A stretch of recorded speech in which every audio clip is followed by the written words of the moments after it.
Buenas tardes. ¿Ya? Gracias.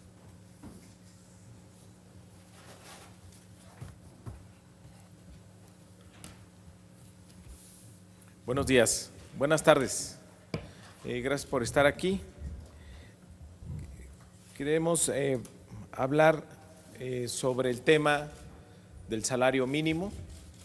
Sabemos que ya próximamente, una vez que se instale la 64 legislatura, uno de los temas a abordar va a ser el del presupuesto de egresos del 2019, todo el paquete económico para el año que entra, que además de mantener la estabilidad económica, se busca que se tenga un mayor crecimiento a partir de la estrategia que ha establecido el presidente electo López Obrador, de una mayor inversión social, una mayor inversión en infraestructura, pero manteniendo los equilibrios macroeconómicos. Un tema que va a ser muy relevante para reactivar la economía de nuestro país es la del salario mínimo. Durante mucho tiempo se ha impulsado para que el salario deje de ser la estrategia o el ancla de la inflación. Ha habido aumentos en la productividad en el sector laboral mexicano sin que hayan sido compensados con un incremento en el salario. Y el resultado es que tenemos una enorme precarización del mercado laboral. Les voy a dar algunos datos. A pesar de que se generan empleos, pues son empleos muy mal pagados. Hay 24 millones de personas que ganan entre 1 y 2 salarios mínimos. De acuerdo al Instituto para el Desarrollo Industrial y el Crecimiento Económico, el 42% de las personas que tienen un ingreso laboral está por debajo de la línea de bienestar, es decir, la gente que está dentro del mercado laboral formal, los ingresos que tiene no le alcanzan para alcanzar la línea mínima de bienestar. El 42% de cada 10 empleos formales, 4 ganan los trabajadores de manera insuficiente para tener la línea mínima de bienestar. Entonces tenemos una precarización laboral muy importante. Ahí la propuesta que ha hecho el presidente electo para la Secretaría del Trabajo, la compañera Luisa María Calderón, ha hecho la propuesta de que el salario mínimo para el año siguiente esté por encima de los 100 pesos. En los sectores empresariales han manifestado su simpatía porque el salario esté en alrededor de 98 pesos, que sería el mínimo para cubrir el bienestar, la línea de bienestar. Actualmente está en 88 pesos y la propuesta que ha hecho el gobierno electo es que esté por encima de los 100 pesos en 108 para el año que entra. Esto propiciaría una reactivación del mercado interno para el año que entra. Por supuesto, se haría siguiendo la recomendación de Banco de México para que no se convirtiera en un factor inflacionario. Ese es un punto. Segundo, haciendo un balance del salario en los últimos 30 años y la institución que se encarga de incrementar, de determinar los incrementos, la CONASAMI, pues vemos que ha sido completamente inútil su existencia, porque el salario ha tenido un deterioro muy importante desde principios de los 80s a la fecha, con una pérdida del poder adquisitivo del 70%. Entonces, fíjense nada más, el director de la CONASAMI gana más que el presidente de la República. Son de estos excesos que hay por toda la administración y tenemos una comisión que tiene un presupuesto determinado al año y la verdad es que no tiene ningún impacto. Entonces, estamos proponiendo que para el año que entra, pues ya nos deshagamos de la CONASAMI como parte del paquete de austeridad. No tiene ningún sentido que exista este organismo.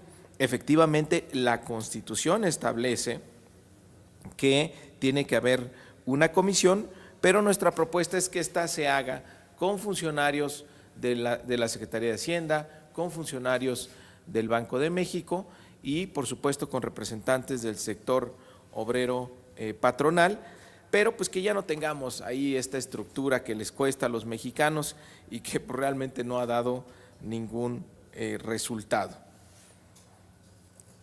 Y por último, hay que ir a fondo, ¿cómo evitamos que vuelva a pasar este deterioro del salario? Tenga recuperaciones hasta que lleguemos a cumplir la canasta doble salario.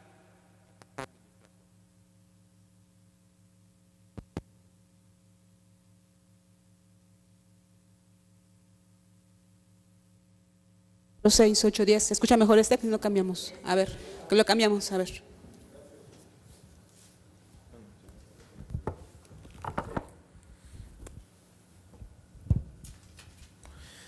Bueno, para evitar que en el futuro se presenten también escenarios de deterioro del poder adquisitivo del salario, del deterioro del poder adquisitivo del salario, creemos que es necesario modificar el artículo 123 constitucional.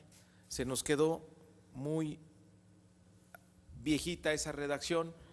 Actualmente dice que los salarios mínimos generales deberán ser suficientes para satisfacer las necesidades normales de un jefe de familia en el orden material, social y cultural y para proveer a la educación obligatoria de los hijos. Los salarios mínimos profesionales se fijarán considerando, además, las condiciones de las distintas actividades económicas. Vamos a proponer en la Cámara de Diputados cambiar esa redacción. ¿Para qué? Que quede como sigue. Los salarios mínimos generales deberán ser suficientes para satisfacer las necesidades vitales de las personas, es decir, no las necesidades normales de un jefe de familia, sino las necesidades vitales de las personas en el orden material, social y cultural, y para que en el hogar se pueda proveer, es decir, en lugar de que hablemos ahora del hogar, que es como hace siempre las mediciones el INEGI, para que en el hogar se pueda proveer a la educación obligatoria de las niñas, niños y adolescentes. La vuelvo a leer. Los salarios mínimos generales deberán ser suficientes para satisfacer las necesidades vitales de las personas en el orden material, social y cultural y para que en el hogar se pueda proveer a la educación obligatoria de las niñas, niños y adolescentes. Los salarios mínimos profesionales se fijarán considerando además las condiciones de las distintas actividades económicas. En lugar de hablar de satisfacer necesidades normales, hablar de satisfacer necesidades vitales. En lugar de hablar de jefe de familia, hablar de personas. ¿A quién excluye la actual redacción de la protección del salario mínimo? A las jefas de familia, porque la Constitución habla de jefes de familia, a quienes no encabezan una familia o a quienes sin tener una familia sí forman parte de un hogar. El salario mínimo actualmente dice que puede proveer la educación obligatoria de los hijos y queremos que diga niñas, niños y adolescentes. Es decir, tendríamos una redacción más completa y además más actual para lo que está viviendo nuestro país. Esa es la propuesta que vamos a hacer. Son tres en resumen: que el salario para el año que entra esté por arriba de los 100 pesos, que llegue a los 108 pesos, desaparecer la CONASAMI como parte de las medidas de austeridad para el 2019 y que vayamos a una nueva redacción en el artículo 123 sobre la definición del salario. Estoy a sus órdenes. Sí, senador, le pregunta a Gabriel Camila del Fondo de México. Buenas tardes, senador.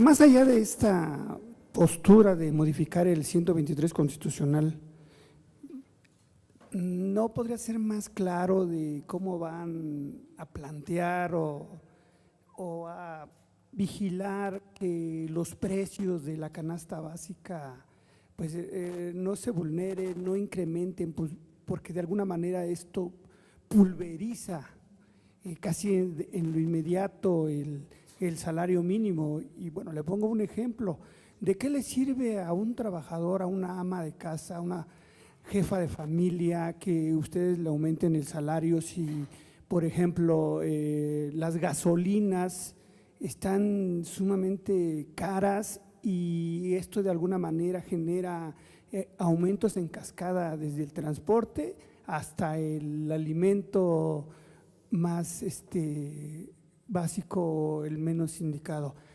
Por una parte esto, y por la otra, ¿qué van a hacer con organismos como la Profeco, senador, que nada más reacciona cuando ya los aumentos están en cascada y no es un organismo que realmente esté al pendiente o que tenga control de los mercados y los precios? Estas dos preguntas, por favor. Gracias por sus respuestas, senador. No, ahí tienes toda la razón, coincido contigo. Bueno, en 2017, debido al gasolinazo, el impacto que hubo en la canasta básica fue que tuviera el doble de inflación de lo normal, les llegó más de 10% el costo de la canasta básica, y esto pues deja en gran vulnerabilidad a millones de personas que están en el rango de 1 y 2 salarios mínimos. Y tuvimos un aumento pues de 8 pesos en el salario mínimo, pero pues, se lo comió el aumento en la canasta básica. Es decir, no hubo una recuperación real de poder adquisitivo de los trabajadores. Y bueno, ahí eso es un claro ejemplo de cómo el gasolinazo tuvo costos mucho más allá de los fiscales, tuvo costos en el bienestar de millones de familias. Por eso el aumento que se tiene que llevar a cabo del salario tiene que ser de manera paulatina, constante, de la mano del Banco de México para que no haya impactos inflacionarios, pero ya que deje de ser un pretexto sin mayor análisis, como un mito que no se toca, un argumento que no se cuestiona, que si se sube el salario por encima de la inflación, tiene efectos sobre los precios. Eso ya se demostró que no es así, es una de las grandes mentiras que teníamos en la economía mexicana y que ha tenido deprimido el salario de millones de trabajadores mexicanos. Y también cambiar el concepto de que empleos mal pagados pues es un factor de competitividad de la economía mexicana.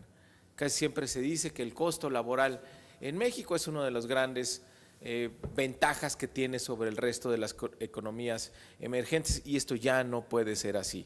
Nuestras ventajas en el mercado global tienen que ser una mano de obra bien calificada y no andar ofreciendo salarios bajos para que vengan las inversiones del extranjero. Entonces ahí, por supuesto que tiene que combinarse, que si se aumenta el salario, pues no, la canasta básica no ocurra como en 2017, que aumente mucho más y se diluyan esos aumentos. Bueno, la Profeco tendrá esta tarea muy específica de evitar abusos, de controlar precios, pero mira, el problema, la Profeco puede aumentar su capacidad de supervisión, pero el problema está en las políticas públicas erróneas, estas que se hacen sin considerar el impacto que tienen la mayoría de la población, como fue el caso del gasolinazo. El presupuesto, por cierto, y el paquete económico de 2019, una de las características que tendrá es que no habrá gasolinazos. ¿Tiene sentido la existencia de este organismo? ¿La CONASAMI? No, la Profeco, no, esa yo creo que sí tiene sentido, hace una labor de vigilancia importante, a veces insuficiente, pero me parece que sí tiene sentido. Lo que no tiene sentido es la CONASAMI, que nos cuesta por lo menos 40 millones de pesos mensuales, y mira, el presidente electo ha dicho que va a ganar 108,000 pesos. Actualmente el director de la CONASAMI gana 173,000 pesos mensuales, de un organismo que pues tiene nulos resultados y cuya tarea pues podría organizarse entre funcionarios de Hacienda, del Banco de México y la representación obrera y patronal, sin que esto tuviera un costo adicional para los mexicanos. Rubén Cermeño, del Reporte Índigo. Senador, buenas tardes. Dos preguntas referentes a CONASAMI. ¿Cuál es el plan para la desaparición de la CONASAMI? ¿Qué es lo que van a llevar a cabo? Ya ahorita comentó cuánto se va ahorrar. Este monto, los 40 millones mensuales, es lo que gasta la CONASAMI. Esto ya es, ¿cómo se llama?, gastando los gastos operacionales entrantes. ¿Cuánto se va a ahorrar en total? Y Mancera el 15 de agosto mencionó que también busca la desaparición de la CONASAMI. ¿Va a haber alguna alianza con el PRD para este fin? Bueno, mi propuesta es que en el presupuesto de egresos para el 2019, que se va a discutir en la Cámara de Diputados, todos sabemos que va a venir un paquete de austeridad muy importante, de revisión pues, de todos estos organismos que no nada más cuestan y no generan ningún resultado. Mi propuesta es el día de hoy es que pues, desaparezcamos a la CONASAMI. Las funciones que actualmente hace, podría integrarse una comisión con funcionarios. No, es una propuesta que yo le voy a hacer al grupo parlamentario dentro del paquete para el 2019 en las medidas de austeridad. En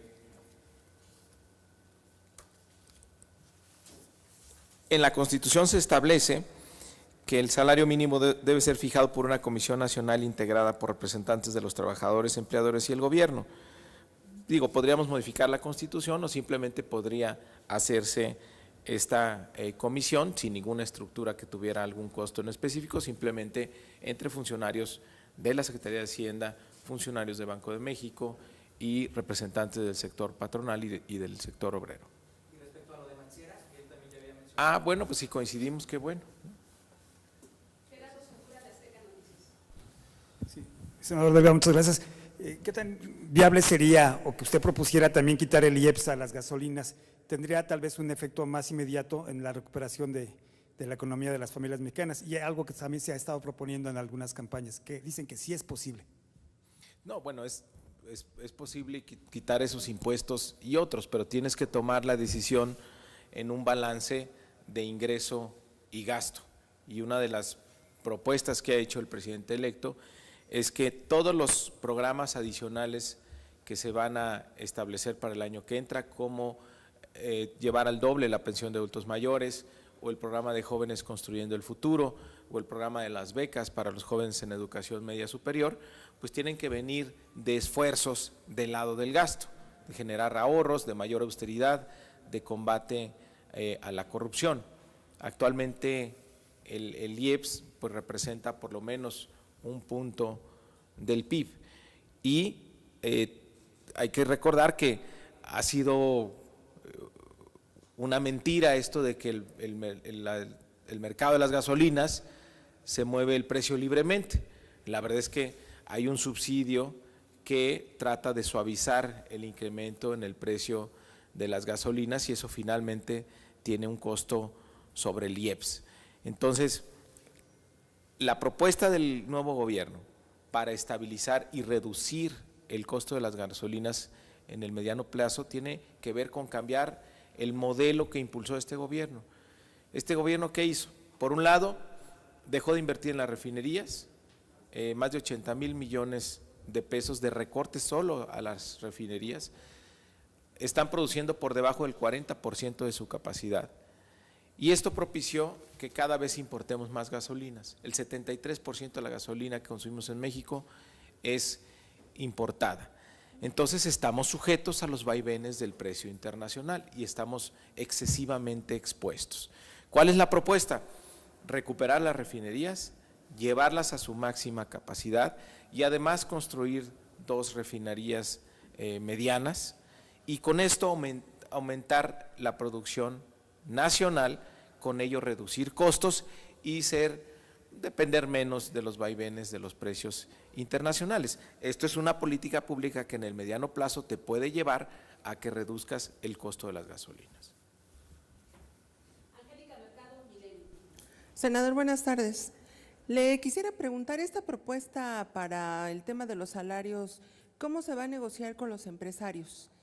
Que han propuesto que suba en este año, pero una parte mínima. Y también en otros temas quisiera ver si me puede responder. Este reconocimiento que hizo Andrés Manuel López Obrador de que no se puede modificar el regreso de los militares de inmediato porque la Policía Federal no está preparada. y preguntarle si desde la Cámara de Diputados van a exigirle a los gobernadores que ahora sí se pongan a trabajar en las policías, porque fue ahí en esa Cámara donde frenaron la minuta que enviaron del Senado sobre un mando policíaco. Sí. Gracias. Bueno, los organismos empresariales han hablado de que el salario mínimo podría estar mínimo en 98 pesos, es decir, el margen por el que estamos hablando ya es mínimo. Nosotros pensamos que debe estar por encima de los 100 pesos. Entonces es algo que se tendría que pactar con ellos, pero yo lo que veo es que ya se rompió el mito de que el salario mínimo no puede moverse o que desataría mucha inflación o que me parece que eso ya lo superamos y eso está muy bien. Entonces ya es entrar en una discusión de cuánto es lo razonable. Hay que escuchar a los empresarios, hay que escuchar al Banco de México, pero nosotros pensamos que puede pasar los 100 pesos. Respecto de los militares, ahí el problema ha sido, desde que Calderón sacó el ejército a las calles, es que se abandonó la idea de hacer una policía federal. Hubo esfuerzos en la administración de Calderón que fueron abandonados completamente en la administración del presidente Peña y prácticamente se mantiene el mismo número de policías federales. ¿Qué ha dicho el presidente electo? La Policía Federal no está lista para sustituir en su totalidad y en todo el país la presencia del ejército. Sin embargo, tendrá que acelerarse esta formación de policías para que esto ocurra en el mediano plazo. Y ahí, ¿por qué nos opusimos tanto a la Ley de Seguridad Interior? Porque justamente era un incentivo perverso, si se regularizaba ya la estancia del ejército en las calles, a que hubiera la formación de policías. Si aún así, en la condición tan dudosa, de dudosa legalidad de esta actuación del ejército y la marina en labores de seguridad pública, si aún así no se pusieron a formar policías, si esto se regularizaba, si esto se normalizaba como lo propuso la Ley de Seguridad Interior, pues no iba a ocurrir nunca, porque iban los incentivos contrarios a que se formaran policías. En el nuevo gobierno se va a poner mucho énfasis en que sí se formen de manera profesional estas policías. ¿Y qué función tendrían los gobernadores? Los gobernadores son corresponsables en esto, también les toca. Los gobernadores han estado muy cómodos en que se les deteriora la seguridad y le piden al secretario de Gobernación que le mande la presencia del ejército, pero si revisas las inversiones que haces en materia de seguridad, los gobernadores pues no son las más importantes, a pesar de que la gente lo que más les reclama es recuperar la tranquilidad.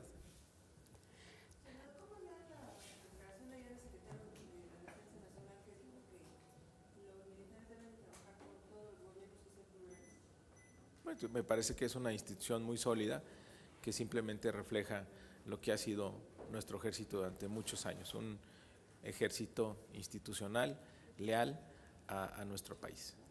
La última pregunta es de Evelyn Cervantes, de Reforma. Gracias. Buenas tardes, senador. Quisiera preguntarle, por un lado, ¿cuántos empleados estarían saliendo la CONASAMI? Y retomando nada más, ¿hay alguna especie de calendario? ¿En cuánto tiempo tendría que dejar de operar? Por otro lado, desde su propuesta, ¿cada cuándo se tendría que estar revisando el tema del salario y qué hacer con el asunto de la contratación de los jóvenes por esquemas de outsourcing que de alguna manera pues tampoco les garantiza el ingreso mínimo en términos de salario? Y quisiera también aprovechar para preguntarle qué opinión le merece en términos de los trabajos que están concluyendo de las legislaturas y que pues la mayoría de los senadores se fueron de viaje, están entregando por ahí un informe donde traen hasta un reporte de 15,000 pesos diarios de viáticos. ¿Cómo adoptar medidas para contrastar este tipo de gastos? Y nada más para cerrar, preguntarle ¿qué opinión le merecen esos comentarios respecto al tema de la sobrerepresentación que tendrá Morena en la próxima legislatura? Gracias. A ver si alcancé a cacharlas todas. Bueno, el tema de los jóvenes en outsourcing, los jóvenes son los peor pagados y esto es algo que tiene que terminarse. ¿Por qué? porque siempre se abusa de que el joven no tiene experiencia y se le contrata a salarios verdaderamente ridículos. Por eso la importancia del programa Jóvenes Construyendo el Futuro. Jóvenes Construyendo el Futuro está diseñado para romper ese círculo vicioso de que los jóvenes les pagan mal porque no tienen experiencia y luego no tienen experiencia porque nadie les da una oportunidad inicial. Jóvenes Construyendo el Futuro lo que va a hacer es acercar a los jóvenes a la empresa como practicantes, como aprendices, para que adquieran habilidades y conocimientos y eso les dé la posibilidad de integrarse más fácil al mercado laboral. Y por supuesto ahí empezaremos con esta protección de los salarios para que no estén tan mal pagados y para que no los contraten ahí con estas figuras extrañas que evaden impuestos y que pues vulneran el derecho de muchos trabajadores. Lo de la CONASAMI, bueno, hay que hacerlo con mucho orden, ¿no? Se ha dicho también que se va a cuidar el tema de los trabajadores de base, eso tendríamos que verlo a detalle, pero pues así va, así, no lo sé, pero así va a ocurrir también con muchas áreas del gobierno. El tema de los senadores y viáticos, bueno, ya el senador Ricardo Monreal, coordinador de la bancada de Morena para la siguiente legislatura, ha hecho ya una propuesta de austeridad para aquí, para el Senado. Entiendo que la está planteando de manera inmediata para que entre en vigor desde septiembre y para que el año que entra el Senado le cueste un 30% menos a los mexicanos. Perdón si me salté algunas. Lo del tema de la sobre representación de Morena. Ah, no, bueno, pues ese fue ahí un jaloneo del PT. Ahí yo le haría un respetuoso llamado al PT y para que veamos hacia adelante. La gente le dio la confianza a la coalición Juntos Haremos Historia para llevar a cabo la cuarta transformación. Entonces hay mucha tarea por hacer. La verdad es que no vale la pena dividirnos ni desgastarnos por 2 o 3 diputaciones plurinominales cuando hay tanto por hacer hacia adelante y cuando tenemos enfrente esta oportunidad histórica. Yo ahí le haría un llamado respetuoso al PT para que miremos hacia adelante y nos pongamos a trabajar ya en la agenda legislativa que acompañará al presidente electo Andrés Manuel López Obrador. No tenemos más preguntas registradas, señor Muchísimas senador. gracias. Muchas gracias a usted.